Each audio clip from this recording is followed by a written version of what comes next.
Today I want to talk about 4 buttons that tend to go under the radar in Eternal Darkness. I recommend watching until the end of the video, even if you're an experienced player. You might still find something you don't know. Number 1. Hold X to sneak. The game tells you about the sneak mechanic when you are introduced to trappers. If you sneak past them, they won't detect you because they don't have eyes. The problem is, at least in the game tutorial, they never really mention the X button, which, yeah, you just hold X and then you can sneak. As simple as that. You have no idea how many streamers I've seen getting even to like the end of the game without knowing that they can hold X to sneak.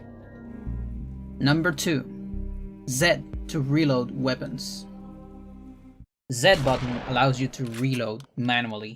When you're firing a weapon, as soon as you run out of ammo, a reload B prompt would show up on the screen and you can use that for reload. What other people don't know is that you can actually use the Z button to reload at any moment, and you can reload as many bullets as you want if you hold the button. Number 3.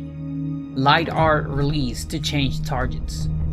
This one is by far the most obscure of the controller mechanics.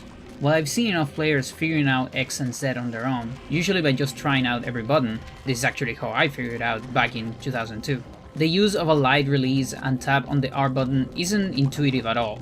The developers definitely wanted to make use of the analog shoulder feature of GameCube controllers. In order to swap targets, you have to hold R, then release pressure on the shoulder button, but without fully unpressing it, then apply more pressure again. It's tricky at first, but with some practice, you can quickly swap between different enemies. Honestly, not the most useful mechanic in this game, and it being finicky makes it hard to use during high pressure situations, which is most of the time since you gotta be fighting more than one opponent at a time. Before the next entry, let's quickly address the Mantorg in the room.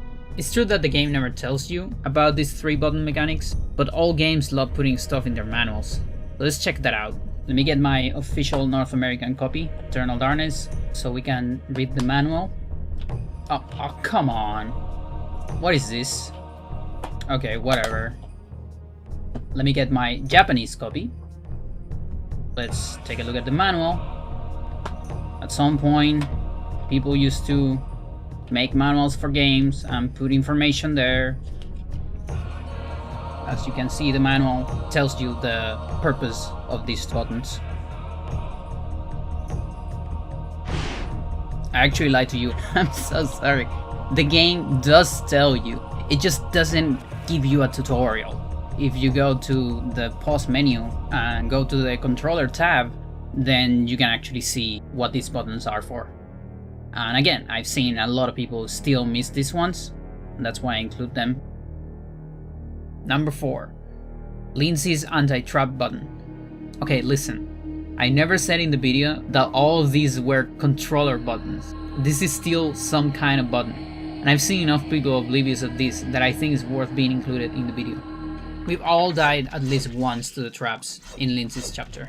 Either getting stun locked by blades and axes, or not being able to cast a recovery because of the poison damage. This chapter is definitely a difficulty spike in the game. Fortunately, there is an obscure mechanic that can help a lot during the second section of the level. Most players probably even seen these mysterious buttons that can be pressed over and over, seemingly useless and without any explanation text. The only clue we have is some strange mechanical sounds close to them. These are anti-trap buttons. From the moment you activate them, all the traps will be turned off and fully disabled until the button deactivates and comes back to its initial position, which takes about 700 frames, or around 11.7 seconds.